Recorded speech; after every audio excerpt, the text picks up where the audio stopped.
तो शुरू करते हैं। पहला टॉपिक हमारा देखो क्या है, capital issues in the primary market. ठीक है, तो प्राइमरी मार्केट के बारे में हमने पिछले लेक्चर में पढ़ लिया था। प्राइमरी मार्केट क्या होती है, एक कैपिटल मार्केट की टाइप्स होती है। ठीक है, ये एक ऐसी मार्केट होती है जहां पर सिक्योरिटीज को पहली बार खरीदा या बेचा जाता है, यानी कि इसमें फ्रेश सिक्योरिटीज जो है इशू की जाती है जिसको इससे पहले ट्रेड नहीं किया होता। ठीक है, अब ये जो कंपनीज प्राइमरी मार्केट में सिक्योरिटीज को इशू करती है, उसको इशू करने के कंपनी के पास कई सारे मेथड्स होते हैं, वो अलग अलग तरीके से इन सिक्योरिटीज को इशू करते हैं। तो एक एक करके हम देखते हैं कि प्राइमरी मार्केट में कंपनीज अपनी सिक्योरिटीज को किस मेथड के अकॉर्डिंग जो है इशू कर सकती हैं। तो पहला मेथड देखो क्या है, पब्लिक इशू। ठीक है, क्या है हमारा यहाँ पर पब्लिक मेथड। तो जब भी कंपनीज को अपने शेयर्स या सिक्योरिटीज जो है वो पब्लिक को इशू करना होता है, ठीक है, पब्लिक को इशू करना होता है, तो उसे करना पड़ता है यहाँ पर पब्लिक इशू। यानी कि पब्लिक इशू एक ऐसा इशू है जिसके अंडर कंपनी जो है अपने शेयर्स को पब्लिक को इशू करती हैं, वो पब्लिक को इनवाइट करती हैं कि वो जो है उनके शेयर्स को खरीदे। तो यहाँ पर देखो, the organisation issues a prospectus. जब भी कंपनीज को पब्लिक इशू करना होता है तो उसके लिए कंपनीज को एक प्रोस्पेक्टस इशू करना होता है जिसमें उस इशू की सारी डिटेल लिखी होती है कि कितने शेयर्स इशू किए जाते हैं, ठीक है, शेयर्स का प्राइस क्या है। ठीक है, ये सारी इंफॉर्मेशन जो है गिवन होती है ताकि लोग इस प्रोस्पेक्टस को पढ़ के जो है डिसीजन ले सके कि उन्हें शेयर में इन्वेस्ट करना चाहिए कि नहीं करना चाहिए। क्लियर है, टू द पब्लिक। अब ये जो प्रोस्पेक्टस है वो किसे इशू किया जाता है, पब्लिक को, ताकि पब्लिक को इनवाइट किया जा सके अपने शेयर्स को सब्सक्राइब करने के लिए। क्लियर है आपको। अब ये जो पब्लिक इश्यूज है, ठीक है, मेनली दो तरीके से किए जाते हैं। मतलब कि कंपनी जो है जब भी पब्लिक इशू करते हैं तो वो दो तरीके से यहाँ पर जो है पब्लिक इशू कर सकती है। पहला देखो क्या है, इनिशियल पब्लिक ऑफरिंग। ठीक है, अब ये इनिशियल पब्लिक ऑफरिंग क्या होता है, देखो जब भी कोई अनलिस्टेड कंपनी है वो जो है शेयर्स इशू करती है पब्लिक को, तो वो यूज करती है इनिशियल पब्लिक ऑफरिंग का। ठीक है, अब ये अनलिस्टेड कंपनी क्या है, तो अनलिस्टेड कंपनी सिंपली ऐसी कंपनी जो कि स्टॉक एक्सचेंज के अंडर लिस्टेड नहीं है, यानी कि इस कंपनी ने आज से पहले स्टॉक एक्सचेंज में अपने शेयर्स वगैरह को इशू नहीं किए हुए हैं। जैसे कि एग्जांपल के लिए मान लो एक XYZ लिमिटेड कंपनी, ठीक है, XYZ लिमिटेड कंपनी ये अभी अभी बनी, ठीक है, अभी रिसेंट में बनी है, और ये जो है, ठीक है, 1000 शेयर जो है वो इशू करना चाहती है स्टॉक एक्सचेंज। ठीक है, स्टॉक एक्सचेंज में पब्लिक को इशू करना चाहिए क्योंकि जो स्टॉक एक्सचेंज है उसके थ्रू ही कंपनी जो है यहाँ पर पब्लिक को शेयर्स इशू कर सकती है। ठीक है, तो आप देखोगे कि इस कंपनी ने इससे पहले कभी भी स्टॉक एक्सचेंज में अपने शेयर्स को इशू नहीं किया था, यानी कि वो स्टॉक एक्सचेंज के अंडर उसके शेयर्स लिस्ट नहीं है। ठीक है, तो इस केस में अगर ये कंपनी पब्लिक को शेयर्स इशू करना चाहती है तो वो किसका यूज करेगी, इनिशियल पब्लिक ऑफरिंग का। क्लियर है आपको। तो आप देखो, the IPO, initial public offering को शॉर्ट में आईपीओ भी कहते हैं, is the offering that is made when unlisted company makes either fresh issue of securities for the first time to the public. ठीक है, यहाँ पर फ्रेश सिक्योरिटीज होंगी, ऐसी सिक्योरिटी जो पहले ट्रेड नहीं की गई होंगी और वो जो है पहली बार ये शेयर्स को इशू कर रही होगी। क्लियर है। नेक्स्ट देखो क्या है यहाँ पर, फॉलो ऑन पब्लिक ऑफर। ठीक है, अब आप लोगों को पता है कि अगर कोई कंपनी अभी बनी है, वो पहली बार शेयर इशू कर रही है स्टॉक एक्सचेंज में, तो वो यूज कर लेगी इनिशियल पब्लिक ऑफरिंग। पर अगर कोई ऐसी कंपनी जो कि पहले से ही एग्जिस्ट कर रही हो, वो पहले से ही उसने अपने कंपनी का कुछ शेयर जो है वो मार्केट में इशू किए हुए हैं, उसके शेयर स्टॉक एक्सचेंज में लिस्टेड है, तो अब वो कैसे करेगी, तो यहां पर उसके लिए है फॉलो ऑन पब्लिक ऑफर। यानी कि फॉलो ऑन पब्लिक ऑफर जो हमारी लिस्टेड कंपनी है वो यूज करती है जब वो पब्लिक में शेयर्स इशू करना चाहती है। ठीक है, जैसे एग्जांपल में मान लो टाटा मोटर्स। ठीक है, टाटा मोटर्स जो है वो कंपनी पहले ही बनी हुई है और उसने अपने शेयर्स कई बार पब्लिक को जो है स्टॉक एक्सचेंज के थ्रू इशू किए हुए हैं। ठीक है, अब इस टाइम पे आगे मान लो 2023 में जाकर इनको कुछ और यहाँ पर फंड्स की जरूरत पड़ती है और इन्होंने क्या किया, यहाँ पर 50,000 शेयर्स और यहाँ पर इशू कर दी पब्लिक को। ठीक है, तो अब देखो ये पहले से ही एग्जिस्ट कर रही है, ये पहले ही इसने बहुत सारे शेयर जो है स्टॉक एक्सचेंज में अपने जो है पब्लिक को इशू किए हुए हैं। ठीक है, तो अब ये जो 50,000 शेयर ये पब्लिक को इशू कर रही है ना, वो किसके थ्रू करेगी, फॉलो ऑन पब्लिक ऑफर। तो आपको यहाँ पर क्लियर हो गया होगा, अगर तो कोई अनलिस्टेड कंपनी है तो वो यूज करेगी इनिशियल पब्लिक ऑफरिंग का, अगर कोई लिस्टेड कंपनी है, ठीक है, तो वो यूज करेगी यहाँ पर public follow on public offer का। क्लियर है। नेक्स्ट देखो क्या है, राइट इशू। ठीक है, अब ये राइट इशू क्या होता है, तो यहाँ पर देखो राइट इशू के अंदर जो कंपनीज है, ठीक है, जो कंपनीज है वो अपने एग्जिस्टिंग शेयर होल्डर्स को इनवाइट करती हैं कि वो जो है हमारी कंपनी के जो है शेयर्स यहाँ पर खरीदे। जैसे एग्जांपल के लिए मान लो यहाँ पर एक XYZ लिमिटेड कंपनी है, ठीक है, इसने यहाँ पर जो है पहले से ही 50,000 शेयर जो है इशू किए हुए हैं। क्या किए हुए हैं, यहाँ पर 50,000 शेयर्स यहाँ पर इशू किए हुए हैं, जिनको मान लो यहाँ पर 10,000, ठीक है, 10,000 पीपल ने मिलकर यहाँ पर जो है इसको खरीदा हुआ। ठीक है, तो इस कंपनी के ऑलरेडी कितने शेयर होल्डर्स हैं हमारे यहाँ पर, कितने ऑलरेडी हमारे यहाँ पर 50,000 शेयर्स इसने इशू किए हुए, जिसमें से 10,000 शेयर जो है वो लोगों ने यहाँ पर खरीदे हुए। ठीक है, तो कंपनी क्या करेगी, अब कंपनी क्या करेगी, जब भी कोई उसने नए शेयर्स इशू किए, मान लो इसने जो है यहाँ पर 40,000 शेयर्स और इशू कर लिए, ठीक है। तो राइट इशू के अंडर ये क्या करेगी, जो XYZ लिमिटेड है वो क्या करेगी, ये जो 40,000 की शेयर्स ये इशू कर रही है ना, वो पहले ऑफर किए जाएंगे किसको, जो एग्जिस्टिंग शेयर होल्डर्स है, यानी कि ये 10,000 लोग हैं ना जिन्होंने पहले से ही कंपनी के शेयर जो है खरीदे हुए हैं, वो पहले से ही ऑनर है। तो कंपनी राइट इशू के अंडर क्या करेगी, ये जो 40,000 शेयर इसने नए इशू करने हैं मार्केट में, पहले ये ऑफर किसे करेगी, यहाँ पर एग्जिस्टिंग शेयर होल्डर को, कि हम नए शेयर्स इशू कर रहे हैं, ठीक है, तो आप आके इस शेयर्स को खरीद लो, ठीक है। अब एक चीज आपको ध्यान रखनी है कि ये जो राइट शेयर्स इशू कर रही है कंपनी, ये सिर्फ इसको ना एक राइट प्रोवाइड करे, जो हमारे एग्जिस्टिंग शेयर होल्डर है उसके पास एक राइट है, ऑब्लिगेशन नहीं। राइट का मतलब कि ये खरीद सकती है, पर अगर इसका मन करता है कि नहीं मुझे नहीं चाहिए, मेरे पास पैसा नहीं, मैं नहीं करना, तो ये मना भी कर सकती है। तो ये सिर्फ और सिर्फ एक ऑप्शन प्रोवाइड करती है, राइट देती है, ना कि ऑब्लिगेशन। ऑब्लिगेशन के अंडर तो उसे खरीदना ही यहाँ पर पड़ता है।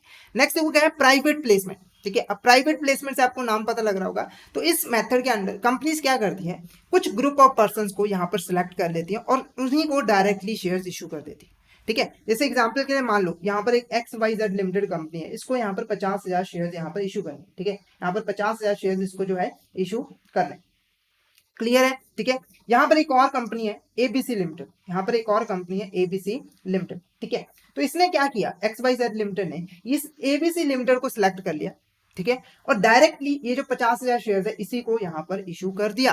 तो ये हमारा क्या कहलाता है, प्राइवेट प्लेसमेंट, ठीक है। तो यहाँ पर देखो कंपनी क्या करती है, एक ग्रुप ऑफ पर्सन को सिलेक्ट करती है और उसको जो है शेयर्स इशू कर सकती है। तो ये कुछ हमारे इंपॉर्टेंट मेथड्स हैं जिनके अकॉर्डिंग जो है यहाँ पर कंपनी शेयर इशू कर सकती है। एक और मेथड होता है हमारा बोनस शेयर का, ठीक है, बोनस शेयर्स का, वो इतना इंपॉर्टेंट नहीं है। बोनस शेयर्स में देखो क्या होता है बेसिकली, ठीक है, जैसे हम अपने इंप्लॉयज को बोनस देते हैं ना, ऐसे ही जो कंपनी है वो क्या करती है, जो अपने एग्जिस्टिंग शेयर होल्डर है जिन्होंने कंपनी के शेयर्स बाय किए हुए हैं, उनको फ्री ऑफ कॉस्ट कुछ शेयर जो है यहाँ पर अलॉट कर देती है। तो वो हमारे क्या कहलाते हैं, बोनस शेयर, क्योंकि इसके बदले में शेयर होल्डर को कुछ भी यहाँ पर पे नहीं करना पड़ता है। नेक्स्ट देखो क्या है, प्राइसिंग ऑफ द इशू। अब हमने देख लिया कि कंपनीज अपने शेयर इन तरीकों से जो है इशू कर सकते हैं। नेक्स्ट हमारा टॉपिक है प्राइसिंग ऑफ द इशू, मतलब अब ये जो इशू की जा रहा है, ये जो शेयर इशू किए जा रहे हैं उसका प्राइस कैसे सेट किया जाता है, कौन इसका प्राइस सेट करता है कि पर्टिकुलर सिक्योरिटी का प्राइस इतना होना चाहिए। मतलब कि मान लो यहाँ पर 50,000 शेयर्स कंपनी इशू कर रही है, ठीक है, तो अब इसका प्राइस कितना हो, एक शेयर का यहाँ पर प्राइस कितना हो, 10 रुपए हो, 20 रुपए, ये अब कौन डिसाइड करता है। तो यहाँ पर सिंपली देखो, जो सिक्योरिटीज मैंने आपको पहले भी बताया था कि जो हमारा कैपिटल मार्केट होता है, ठीक है, प्राइमरी मार्केट होता है, उसमें जो सिक्योरिटीज इशू की जाती है उसका प्राइस कौन फिक्स करता है, कंपनी। क्या करती है यहाँ पर, कंपनीज। तो जो भी हमारे प्राइमरी मार्केट में इश्यूज किए जाते हैं उसको यहाँ पर जो हमारी कंपनी है, जो इशूअर कंपनी जो शेयर्स को इशू कर रही है, वो यहाँ पर उसका प्राइस फिक्स करती है, किसके साथ मिलकर, मर्चेंट बैंकर के साथ मिलकर। मतलब कि कंपनी जब भी शेयर्स इशू करती है ना, तो उन्हें एक मर्चेंट बैंकर जो है अपॉइंट करना पड़ता है, जो कि यहाँ पर शेयर्स को इशू करने में कंपनीज की यहाँ पर हेल्प करता है, उनको सब्सक्राइब करवाने में यहाँ पर हेल्प करता है। तो जब भी कंपनीज इशू करेंगी, मर्चेंट बैंकर अपॉइंट करेंगी, तो उसका प्राइस जो है कंपनी ही डिसाइड करेगी, पर with the help of consultation with the merchant banker के साथ में मिलकर, ठीक है। अब कहोगे क्या सेबी का इसके ऊपर कंट्रोल होता है, आपका क्वेश्चन आएगा कि जो हमारा सेबी है जो कि रेगुलेट करता है कैपिटल मार्केट को, क्या उसका कोई कंट्रोल होता है। तो यहाँ पर देखो डायरेक्टली कोई भी कंट्रोल नहीं होता। मतलब कि सेबी ने यहाँ पर कंपनीज को खुली छूट दी हुई है कि वो अपने जो शेयर्स है उनके प्राइसेस को फिक्स कर सकता है, उस पर उनको कोई भी रोक टोक नहीं है। हालांकि सेबी एक इनडायरेक्ट कंट्रोल जरूर रखता है। अब इसका मतलब ये नहीं है कि खुली छूट दे दी तो अपने हिसाब से बहुत ज्यादा हाई प्राइस रख लिया। तो जब कंपनीज, ठीक है, जब कंपनी शेयर्स का प्राइस फिक्स कर लेती हैं, तो सेबी को प्रॉपर यहाँ पर रिपोर्ट पेश करनी पड़ती है कि ये जो प्राइस उन्होंने फिक्स किया है वो फेयर प्राइस है, यानी कि उन्होंने प्राइस किन पैरामीटर्स पे, ठीक है, यहाँ पर फिक्स किया है, वो यहाँ पर सेबी को रिपोर्ट करना जरूरी होता है, ठीक है। तो कंपनीज प्राइस सेट करेंगी मर्चेंट बैंकर के साथ में मिलकर, पर वो जो है जो हमारे अच्छे पैरामीटर्स होंगे, ठीक है, जो वैलिड पैरामीटर्स होंगे, उनके बेस पर ही यहाँ पर प्राइसेस को फिक्स करेंगे, हाई प्राइस फिक्स नहीं कर पाएंगे, ठीक है। सेबी का यहाँ थोड़ा सा कंट्रोल होता है। नेक्स्ट देखो क्या है, मेथड्स ऑफ प्राइसिंग। अब कंपनीज यहाँ पर प्राइस कैसे फिक्स करती है, तो कंपनीज मेनली दो तरीके से यहाँ पर जो है प्राइसेस को फिक्स करती है। पहला देखो क्या है, फिक्स्ड प्राइस मेथड। अब फिक्स्ड प्राइस मेथड में देखो क्या होता है, कंपनीज क्या करती है, कंपनीज यहाँ पर क्या करती है, ठीक है, कंपनीज क्या करती है, मर्चेंट बैंकर की हेल्प से, जो हमारा मर्चेंट बैंकर है उसके साथ में मिलकर प्रॉपर तरीके से वैल्यूएशन करके, अपनी कंपनी की वैल्यूएशन करके एक फिक्स्ड प्राइस जो है वो कैलकुलेट कर लेती है। जैसे मान लो यहाँ पर 100 रुपीज, ठीक है। तो फिक्स्ड प्राइस मेथड में क्या हुआ, कंपनी मर्चेंट बैंक दोनों बैठे मिलकर कंपनी की जो जो पैरामीटर्स हैं, उसकी वैल्यूएशन कितनी है, एसेट्स कितनी है, लायबिलिटीज कितनी है, उसके बेस पर उन्होंने जो एक प्राइस यहाँ पर फिक्स कर लिया, ठीक है। तो अब ये प्राइस फिक्स हो चुका है, अब इसी पे कंपनी जो है शेयर्स को जो है इशू कर दी।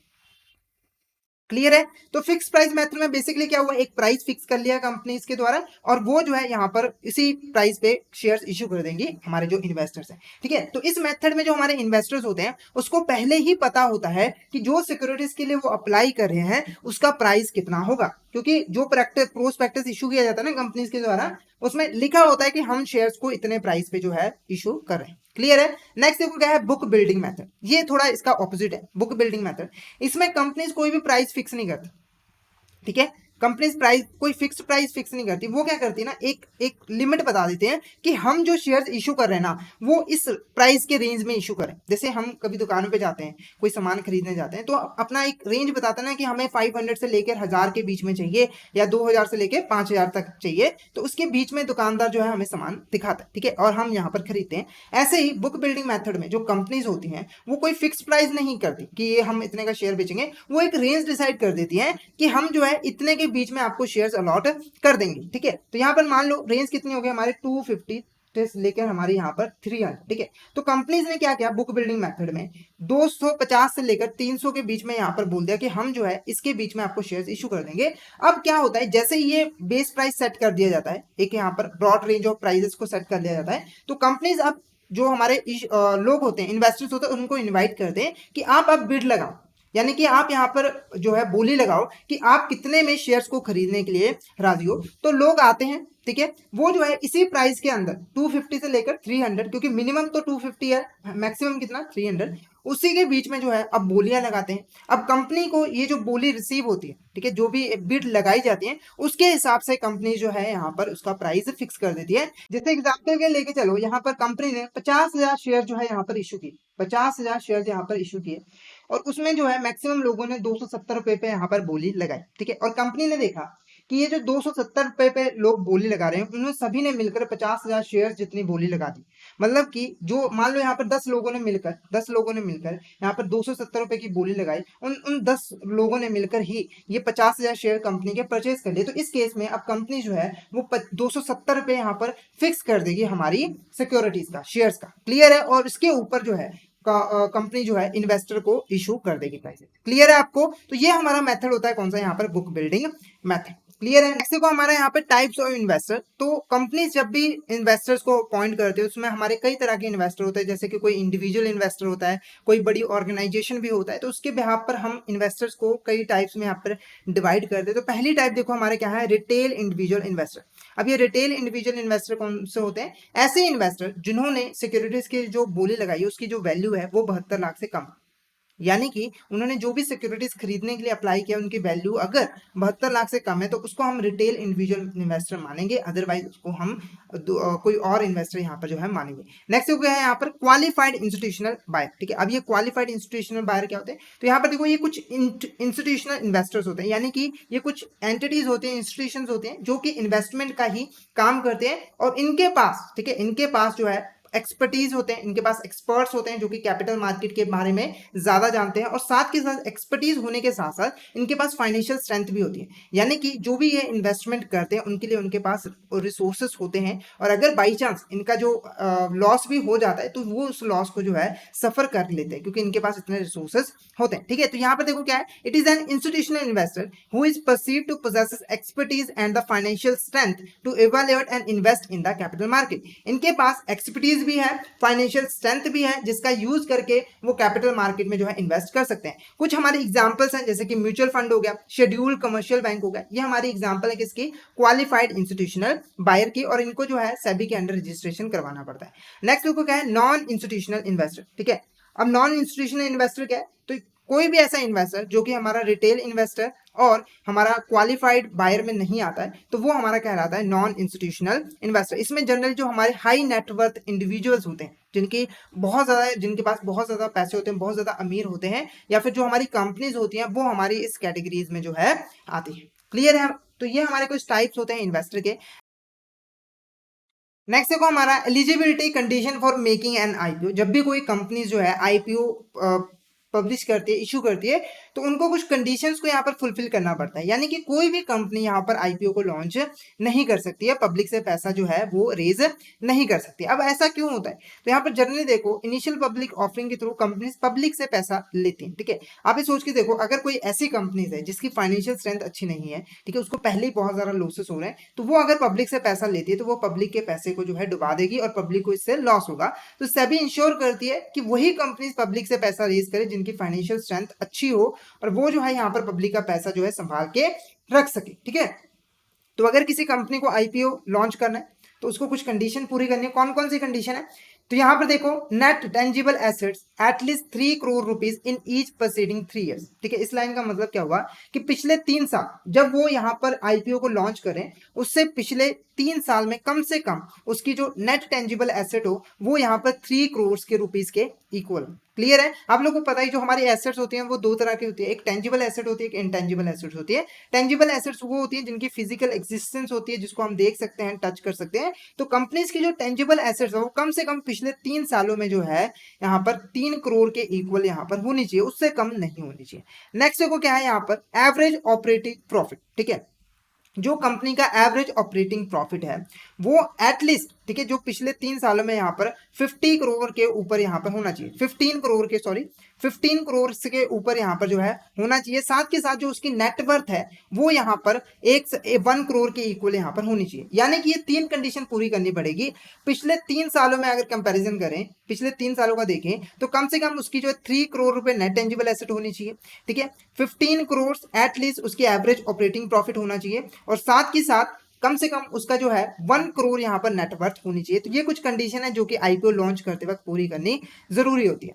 उसके बाद नेक्स्ट देखो हमारा क्या है, application supported by blocked amount, ठीक है। अब ये क्या होता है, तो यहाँ पर देखो जब भी कंपनी शेयर्स इशू करती है तो एक प्रोसेस होता है पूरा कि कंपनी जब भी शेयर्स इशू करेंगे तो पब्लिक पहला अप्लाई करेगी, यानी कि जब वो अप्लाई करती है उसके बाद कंपनी जो है उसको शेयर्स को अलॉट करती है। क्लियर है आपको, तो जब भी कंपनी शेयर्स में अप्लाई करती है कि हाँ हम शेयर्स को खरीदना चाहते हैं तो उसके बदले में उनको जो है एप्लीकेशन मनी पे करनी पड़ती है, कुछ पैसा यहाँ पर कंपनी को पे करना पड़ता है, ठीक है। तो ये जो हमारा application supported by blocked amount है, इस स्कीम के अंडर क्या होता है कि जो हमारा एप्लीकेंट है जिसने शेयर्स के लिए अप्लाई किया है, ठीक है, जितना पैसा एप्लीकेशन का बनता है उसको उसके अकाउंट में ब्लॉक करके रख लिया जाता है। मान लो अगर यहाँ पर जो एप्लीकेंट है उसने 50,000 रुपए की एप्लीकेशन मनी, ठीक है, पे करनी है, ठीक है, तो ये पैसा उसके अकाउंट में जो है ब्लॉक कर दिया जाएगा और जैसे ही कंपनी उनको शेयर्स अलॉट कर देगी, उनको शेयर्स दे देगी, ये जो 50,000 रुपए है उसके अकाउंट से जो है या अपने आप ही कट के कंपनी के पास यहाँ पर पहुंच जाएगा। क्लियर है, वैसे अगर मैं आपको बताऊं, वैसे क्या होता है कि अगर कंपनी जो पब्लिक है उसने शेयर्स खरीदने हैं तो वो क्या करेगी, 50,000 रुपीज कंपनी को डायरेक्टली पहले पे करेगी और उसके बाद अगर बाई चांस उसकी एप्लीकेशन जो है वो रिजेक्ट हो गई, उसको शेयर्स अलॉट नहीं हुए, तो कंपनी क्या करेगी, ये शेयर जो है पब्लिक को सॉरी ये पैसा जो है पब्लिक को वापस कर देगा, मतलब रिफंड कर देगा, है ना। तो ये स्कीम के अंडर अब ये झंझट ही खत्म होगी, ठीक है। जब तक अलॉटमेंट नहीं होगी कस्टमर के अकाउंट से जो पब्लिक के अकाउंट से पैसे कट होंगे ही नहीं, ब्लॉक करके रख दिया जाएगा कि कस्टमर वो पैसा यहाँ पर नहीं ले सकता। क्लियर है आपको, तो ये स्कीम आपको यहाँ पर ध्यान रखने इंपॉर्टेंट स्कीम है, इससे काफी सारे यहाँ पर बेनिफिट हुए हैं हमारे जो पब्लिक है, क्योंकि उनको रिफंड की अब चिंता नहीं करनी पड़ती, ठीक है, उनको कैश में सॉरी चेक में पेमेंट नहीं करनी पड़ती, उनके बैंक से इजीली जो है यहाँ पर पैसा कट जाता है, ठीक है। तो बहुत सारे अच्छे यहाँ पर बेनिफिट्स हुए हमारे पब्लिक को इस मेथड्स के अकॉर्डिंग। क्लियर है, नेक्स्ट देखो हमारा यहाँ पर क्या है, स्टॉक एक्सचेंज। तो यहां तक हमने कैपिटल मार्केट का जो है टोटल टॉपिक यहाँ पर कवर कर लिया है कि कैपिटल मार्केट क्या होती है, टाइप्स भी कर ली, उसके साथ कैपिटल इश्यूज भी हमने देख लिए कि जो शेयर्स इशू किए जाते हैं कैपिटल मार्केट में वो कैसे यहाँ पर इशू किए जाते हैं।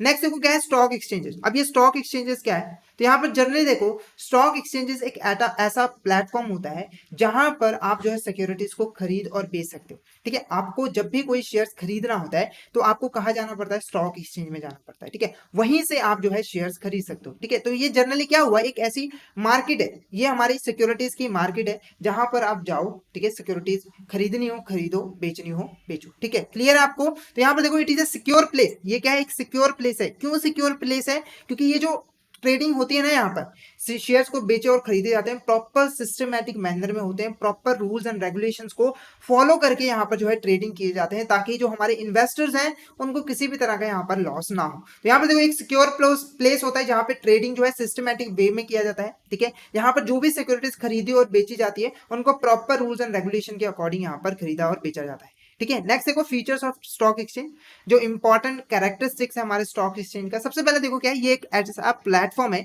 जहां पर जो गवर्नमेंट है, जो कॉर्पोरेट कंपनीज है, ठीक है, वो जो है अपने शेयर्स को, अपने सिक्योरिटीज को इशू कर सकती हैं और वहां से जो है फंड यहाँ पर रेज कर सकती हैं।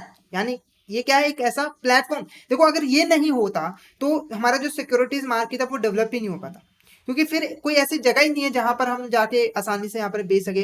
कौन सेलर यहाँ पर जाके बायर ढूंढेगा और उसको बेचेगा, ठीक है।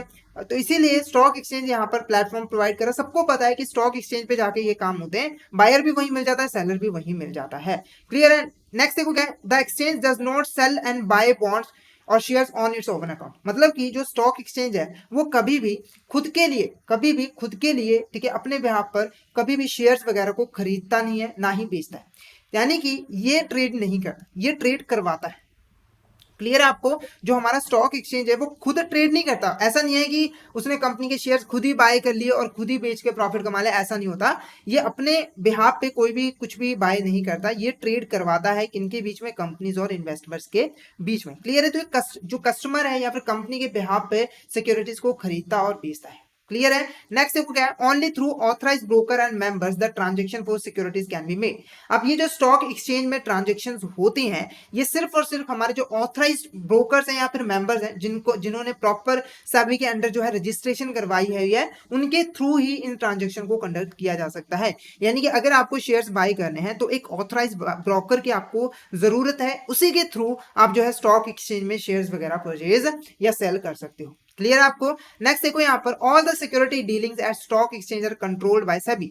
जितनी भी आप सिक्योरिटीज ट्रांजैक्शंस होती हैं उसे कंट्रोल कौन करता है, हमारा सेबी। ठीक है। प्रॉपर रूल्स एंड रेगुलेशन बताए जाएंगे जिसके अकॉर्डिंग जो है यहाँ पर ट्रांजेक्शन को कंट्रोल किया जाता है। नेक्स्ट देखो क्या है, स्टॉक एक्सचेंजेस इन इंडिया। अब इंडिया के अंदर कौन से स्टॉक एक्सचेंजेस जो इस समय जो है ऑपरेट कर रहे हैं, तो हम कुछ इंपॉर्टेंट स्टॉक एक्सचेंजेस की बात करेंगे, उनके इस्टेब्लिशमेंट की बात करेंगे, सारे हम नहीं करेंगे। क्लियर है। तो सबसे पहले देखो हमारा यहाँ पर बॉम्बे स्टॉक एक्सचेंज, ये इंडिया का सबसे पुराना स्टॉक एक्सचेंज है। सबसे इंडिया का पहला स्टॉक एक्सचेंज कौन सा था, हमारा यहाँ पर बॉम्बे स्टॉक एक्सचेंज, जो कि यहाँ पर 1875 में जो है बनाया गया था पहली बार सिक्योरिटीज को ट्रेड करने के लिए। उसके बाद नेक्स्ट देखो हमारा national stock exchange India limited. ठीक है। ये भी हमारा एक इंपॉर्टेंट स्टॉक एक्सचेंज है। ठीक है। जिसको स्टैब्लिश किया गया था 1992 में। आपको सिर्फ नाम याद रखने, ठीक है, काम इनका सेम है, नाम याद रखने और सेटअप डेट यहाँ पर याद रखनी। क्लियर है। नेक्स्ट देखो क्या है, जो नेशनल स्टॉक एक्सचेंज है वो इकलौता पहला हमारा जो ऐसा स्टॉक एक्सचेंज है जहां पर डीमेटलाइज्ड फॉर्म में जो है सिक्योरिटीज को ट्रेड किया गया, यानी कि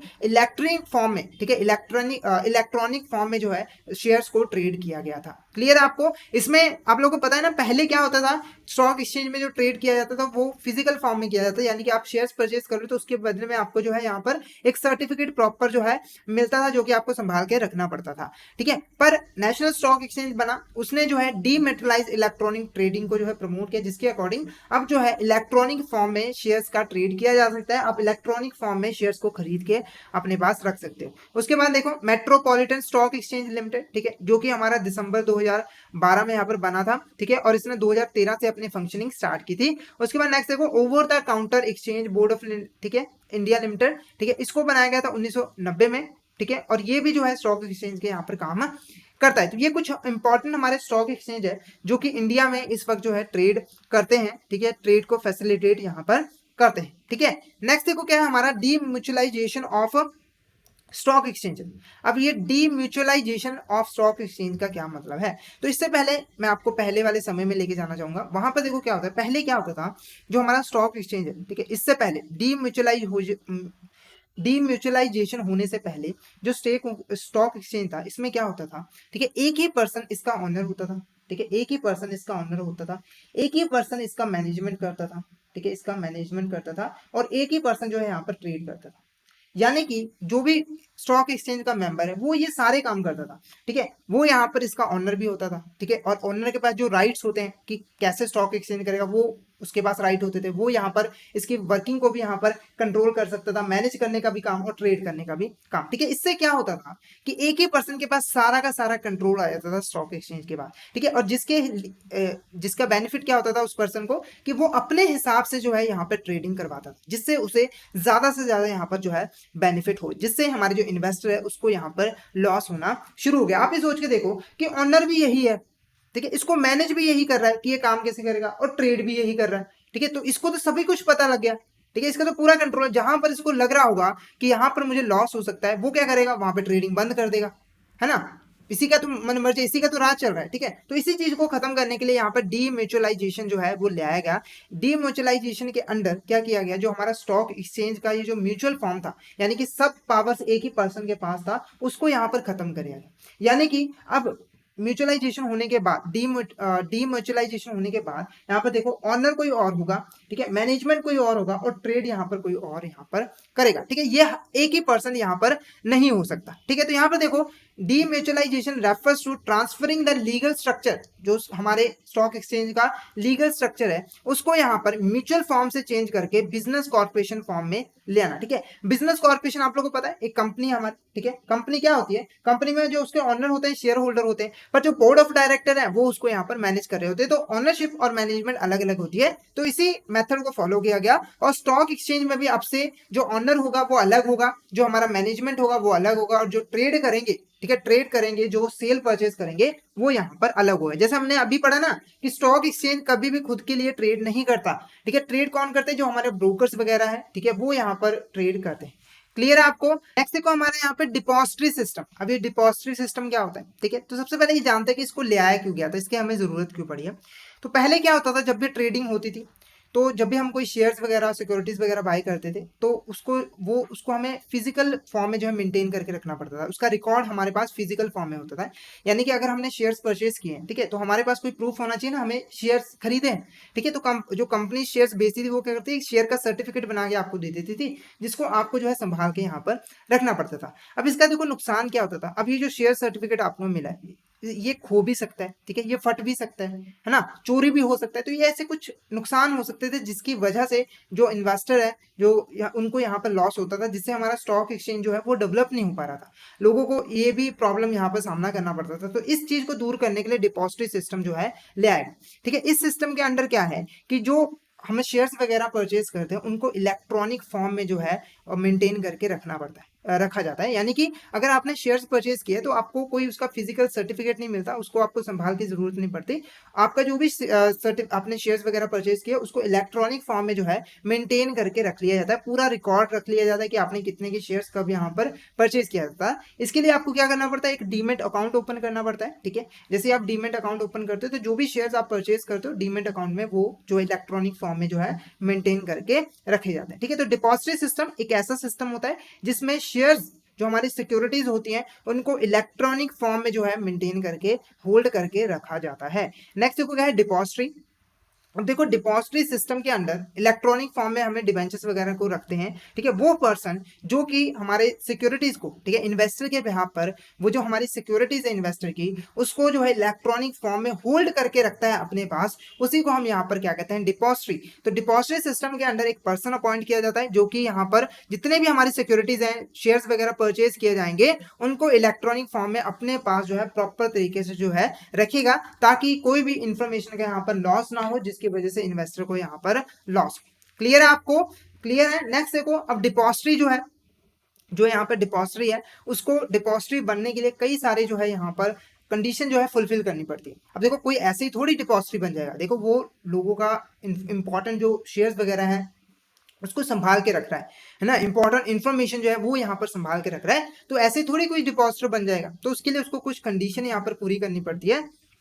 सबसे पहले देखो क्या है, रजिस्टर्ड एज अ कंपनी। जो भी हमारा डिपॉजिटरी है, जो डिपॉजिटरी का काम करना चाहता है कोई भी पर्सन, तो उसको जो है एज अ कंपनी रजिस्टर्ड होना पड़ेगा कंपनीज एक्ट के अंडर। कंपनीज एक्ट के अंडर उसे प्रॉपर रजिस्ट्रेशन करवाना पड़ेगा, साथ के साथ उसको सेबी के अंडर भी रजिस्ट्रेशन करवाना पड़ेगा। ठीक है, और वो जो डिपॉजिटरी है, ठीक है, वो जो भी यहाँ पर ट्रांजेक्शन कर रहा है, यानी कि जो भी वो रिकॉर्ड्स अपने पास मेंटेन करके रख रहा है, वो भी वो किसी इंटरमीडिएरी की हेल्प से ही कर सकता है। यानी कि कोई भी डिपॉजिटरी अपने बिहाफ पर सिक्योरिटीज को जो है इन्वेस्टर से यहाँ पर नहीं रखवा सकता अपने पास, एक एजेंट बीच में होना जरूरी है। एजेंट जो है इन्वेस्टर सिक्योरिटीज लेकर जो डिपॉजिटरी है उसको यहाँ पर देखेगा। तो ये 3 कंडीशन जो है पूरी करनी जरूरी होती है। पहले देखो कंपनीज एक्ट के अंडर रजिस्टर्ड होना पड़ता है, सेबी के अंडर रजिस्टर्ड होना पड़ता है, उसके बाद एक एजेंट भी यहाँ पर अपॉइंट करना पड़ता है। नेक्स्ट देखो सर्विसेज प्रोवाइडेड बाय डिपॉजिटरी। अब ये जो डिपॉजिटरी है अपने काम को करने के लिए, ठीक है, कई सारे की जो है यहाँ पर सर्विसेज प्रोवाइड करता है हमारे इन्वेस्टर्स को। अब वो सर्विसेज कौन कौन सी है, पहला देखो क्या है, ओपनिंग डीमेट अकाउंट, ठीक है। डीमेट अकाउंट आप लोग को पता है जिसमें हमारे जो सिक्योरिटीज होते हैं उसको डीमेटलाइज फॉर्म में जो है रखा जाता है, यानी कि इलेक्ट्रॉनिक फॉर्म में रखा जाता है। तो ये जो अकाउंट है वो हम जो है डिपॉजिटरी के पास ओपन करवा सकते हैं। क्लियर है। नेक्स्ट यहाँ पर देखो लिखा है converting physical securities into electronic form. जो भी हम सिक्योरिटीज बाय करते हैं, ठीक है, वो जो फिजिकल सिक्योरिटीज होती हैं उनको इलेक्ट्रॉनिक फॉर्म में कन्वर्ट करने का काम भी इसी को होता है, ठीक है। अब ये जो प्रोसेस जिसके जरिए फिजिकल सिक्योरिटीज को इलेक्ट्रॉनिक फॉर्म में कन्वर्ट किया जाता है उसको हम यहाँ पर क्या कहते हैं, डीमेटलाइजेशन। तो इसके ऊपर एमसीक्यू बन सकता है, तो ये आपने ध्यान रखना है। डीमेटलाइजेशन क्या हुआ, जिसमें हम फिजिकल सिक्योरिटीज को इलेक्ट्रॉनिक फॉर्म में जो है कन्वर्ट करते हैं। नेक्स्ट हो गया converting securities held in electronic form back to physical certificate form. यानी कि अगर किसी केस में, ठीक है, इन्वेस्टर ने इलेक्ट्रॉनिक फॉर्म में सिक्योरिटीज हेल्ड की हुई है, होल्ड की हुई है, ठीक है, डिपॉजिटरी के पास, और उसका मन बदल जाता है और वो चाहता है कि नहीं मुझे फिजिकल फॉर्म में अपने पास सिक्योरिटीज को रखना है। तो इस केस में जो डिपॉजिटरी है वो जो है इलेक्ट्रॉनिक जो हमारी सिक्योरिटी उसको फिजिकल फॉर्म में कन्वर्ट करने का भी काम करता है। उसका उसका प्रोसेस क्या होता है, हमारा रीमेटलाइजेशन, ठीक है। तो ये टर्म्स आपने याद रखे हैं। रीमेटलाइजेशन क्या है, जिसमें हमारी जो फिजिकल इलेक्ट्रॉनिक सिक्योरिटीज है उनको फिजिकल एसेट में जो है कन्वर्ट किया जाता है। क्लियर है। नेक्स्ट देखो क्या है, सेटलमेंट ऑफ ट्रेड। अब ये जो ट्रेड होता है, देखो अब जो सिक्योरिटीज रखी हुई है वो डिपॉजिटरी के पास रखी है। जो भी इन्वेस्टर ने सिक्योरिटीज खरीदी हुई है वो किसके पास है, यहाँ पर डिपॉजिटरी के पास है। तो जब भी सिक्योरिटीज का ट्रेड करना होता है, यानी कि जो इन्वेस्टर है वो अपनी सिक्योरिटी को सेल करना होता है, तो वो ट्रेड करवाने में भी हेल्प कौन करता है, हमारा डिपॉजिटरी। यही जो है यहाँ पर जितनी भी सिक्योरिटीज बेची जाती है उसकी डिलीवरी करता है, और जितनी भी सिक्योरिटीज खरीदी जाती है उसकी रिसिप्ट लेता है, यानी कि अपने पास संभाल के यहाँ पर रखता है। तो ट्रेडिंग करवाने में भी ये जो है हेल्पफुल होता है। क्लियर है। नेक्स्ट देखो क्या है, pledging of dematerialised securities and facilitation of loan against share. तो आप लोगों को पता है कि हम शेयर्स के अगेंस्ट, जो हमने शेयर्स खरीदे हुए हैं उनके अगेंस्ट हम यहाँ पर लोन वगैरह भी ले सकते हैं। तो जो हमारा यहाँ पर डिपॉजिटरी है वो हमें लोन लेने में भी हेल्पफुल होता है, ठीक है। वो हमारे जो सिक्योरिटीज है उसको प्लेज करवा के बैंक के पास हमें जो है लोन यहाँ पर दिलवा देता है। तो ये कुछ इंपॉर्टेंट फंक्शंस होते हैं हमारे यहाँ पर डिपॉजिटरी के, ठीक है। तो यहाँ तक हमारा जो है कैपिटल मार्केट और स्टॉक एक्सचेंज का जो टॉपिक है वो यहाँ पर ओवर होता है। तो अगर आपको यहाँ तक किसी भी तरह का डाउट हो तो आप चैट बॉक्स में पूछ सकते हो। इसके बाद हम कुछ इंपॉर्टेंट क्वेश्चन जो है इससे रिलेटेड करने वाले हैं। तो फटाफट से मुझे चैट बॉक्स में बता दीजिए अगर आपको यहाँ तक क्लियर है। फटाफट से एक बार चैट बॉक्स में जरूर मैसेज कर दीजिए कि आपको यहाँ तक क्लियर है।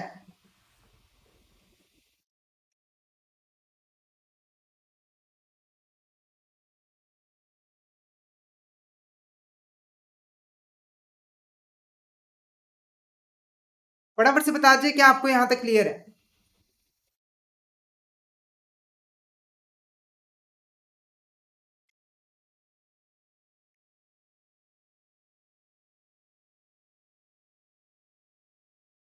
ओके, तो क्वेश्चन देखते हैं यहाँ पर। फर्स्ट क्वेश्चन देखो हमारा यहाँ पर। First question, for fresh issue of shares initial public offering is used by. यानी कि अगर किसी कंपनी को, ठीक है, फ्रेश इशू करने अपने शेयर्स को इनिशियल पब्लिक ऑफरिंग के थ्रू, तो कौन सी कंपनी जो है इस मेथड को यूज कर सकती है। क्या वो अनलिस्टेड कंपनी है, क्या वो लिस्टेड कंपनी है, क्या वो गवर्नमेंट है, या फिर बोथ ए एंड बी। फटाफट से इसका आंसर बताइए। इसका आंसर क्या है कि इनिशियल पब्लिक ऑफरिंग के थ्रू कौन सी कंपनी यहाँ पर फ्रेश इशू ऑफ शेयर्स कर सकती है पब्लिक को, ठीक है। क्या वो अनलिस्टेड कंपनी है, या फिर लिस्टेड, या फिर दोनों के दोनों। फटाफट से इसका आंसर बता दीजिए। फटाफट से इसका आंसर बता दीजिए। इसका आंसर क्या होगा। तो आंसर देखो हमारा option A unlisted company is a correct answer. Option A unlisted company is a correct answer. Next question देखो, invitation to existing share holders to purchase additional new shares in the company is known as. मतलब कि जब हम अपने shares holder जो मेरे पहले से ही जिन्होंने हमारी कंपनी के शेयर्स परचेज किए हुए हैं उनको हम इनवाइट करते हैं कि वो जो है हमारे न्यू शेयर्स को खरीद लें, तो उसे हम यहाँ पर क्या कहते हैं। क्या हमारा इनिशियल पब्लिक ऑफरिंग होता है, या फिर फॉलो ऑन पब्लिक ऑफर होता है, या फिर राइट इशू होता है। फटाफट से इसका आंसर बता दीजिए। इसका आंसर क्या है। फटाफट से इसका आंसर बता दीजिए। इसका आंसर क्या है। क्या वो हमारा इनिशियल पब्लिक ऑफरिंग है, क्या फॉलो ऑन पब्लिक ऑफर है, या फिर राइट इशू। फटाफट से इसका आंसर बता दीजिए।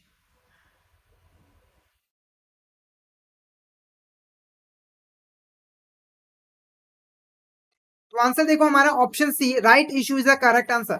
जो राइट इशू है ये हमारा यहाँ पर करेक्ट आंसर है। इसके अंडर ही कंपनीज अपने एग्जिस्टिंग शेयर होल्डर्स को शेयर्स इशू करती है।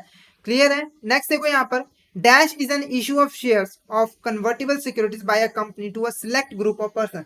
यानी कि जब कंपनीज कुछ सिलेक्टेड पर्सन को ही शेयर जो है वो इशू करती है तो उसे हम यहाँ पर क्या कहते हैं? क्या वो इनिशियल पब्लिक ऑफरिंग होता है, या फिर फॉलो ऑन पब्लिक ऑफर होता है, या फिर राइट इशू होता है, या फिर प्राइवेट प्लेसमेंट? फटाफट से इसका आंसर बता दीजिए। फटाफट से इसका आंसर बताइए, इसका आंसर क्या है? तो यहाँ पर देखो इनिशियल पब्लिक ऑफरिंग से जो अनलिस्टेड कंपनी है वो पब्लिक इशू जो है वो करती है, ठीक है, पब्लिक को शेयर्स इशू करती है। फॉलो ऑन पब्लिक ऑफर की हेल्प से कंपनीज जो है, जो एग्जिस्टिंग कंपनीज होती हैं, लिस्टेड कंपनीज होती हैं, वो शेयर्स इशू करके फंड रेज करती हैं। राइट इशू के अंडर हम एग्जिस्टिंग शेयर होल्डर को ही यहाँ पर शेयर्स इशू करते हैं, ठीक है। तो आंसर हमारा यहाँ पर देखो क्या होगा, यहाँ पर प्राइवेट प्लेसमेंट, ठीक है। Option D is a correct answer, क्योंकि प्राइवेट प्लेसमेंट के अंडर ही हम कुछ सिलेक्ट ग्रुप ऑफ पर्सन को यहाँ पर सिलेक्ट करते हैं और उनको जो है शेयर्स इशू करते हैं। तो इसीलिए option D private placement is the correct answer. Next देखो क्या है, which of these contribute in the pricing of issue. मतलब कि जब भी इशू का प्राइस यहाँ पर फिक्स किया जाता है तो इनमें से कौन सी एंटिटीज जो है वो यहाँ पर अपना कॉन्ट्रीब्यूशन देती है, मतलब कौन हेल्प करती है यहाँ पर प्राइस को डिसाइड करने में? क्या वो सेबी होती है, क्या वो मर्चेंट बैंकर होती है, या फिर इशूअर कंपनी होती है, या फिर बोथ बी एंड सी, या फिर ऑल ऑफ द अबव? फटाफट से इसका आंसर बता दीजिए। बहुत ही इजी क्वेश्चन है। क्या वो सभी होती है जो यहाँ पर अपना रोल प्ले करती है, या फिर मर्चेंट बैंकर होती है, या फिर इशूअर कंपनी होती है, या फिर मर्चेंट बैंकर और इशूअर कंपनी दोनों, या फिर सारे के सारे? फटाफट से इसका आंसर बता दीजिए। फटाफट से इसका आंसर बता दीजिए। तो यहाँ पर option D both B and C, option D both B and C is the correct answer, ठीक है। मर्चेंट बैंकर और इशूअर कंपनी जो है दोनों के दोनों ही इशू की प्राइसिंग में हेल्पफुल होती है। नेक्स्ट क्वेश्चन देखो हमारा, method in which price of shares are fixed and known to the investor in advance known as. यानी कि ऐसा कौन सा प्राइसिंग का मेथड है जिसके अंडर जो सिक्योरिटीज का प्राइसेस होता है वो पहले से ही फिक्स होता है और इन्वेस्टर को उसके बारे में पता होता है? तो फटाफट से इसका आंसर बता दीजिए, इसका आंसर क्या होगा? फटाफट से इसका आंसर बता दीजिए।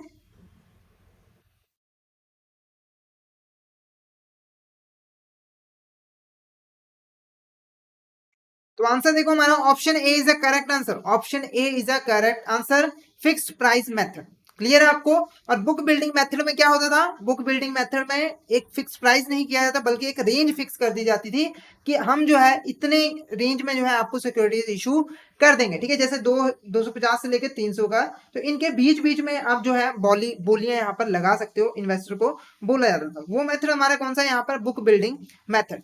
नेक्स्ट क्वेश्चन देखो, the exchange sells and buy bonds and shares on its open account. यानी कि जो एक्सचेंज होते हैं वो खुद यहाँ पर ट्रेड करते हैं और बॉन्ड्स और सिक्योरिटीज को बाय और सेल करते हैं। तो क्या ये स्टेटमेंट हमारी ट्रू है या फिर फॉल्स? फटाफट से इसका आंसर बता दीजिए। बहुत ही इजी सा क्वेश्चन है कि क्या ये काम कर सकती है, क्या ये स्टेटमेंट हमारी ट्रू है या फिर फॉल्स? फटाफट से इसका आंसर बता दीजिए। फटाफट से आंसर बता दीजिए।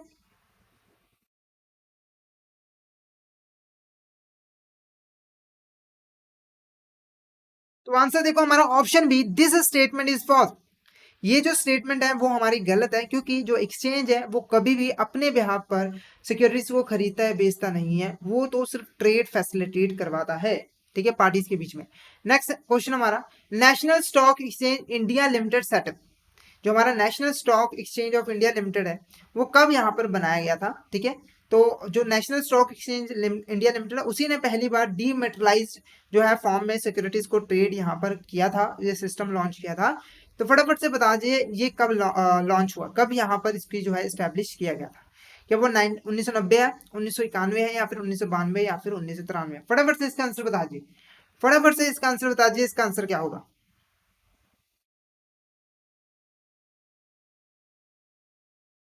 फटाफट से आंसर बता दीजिए।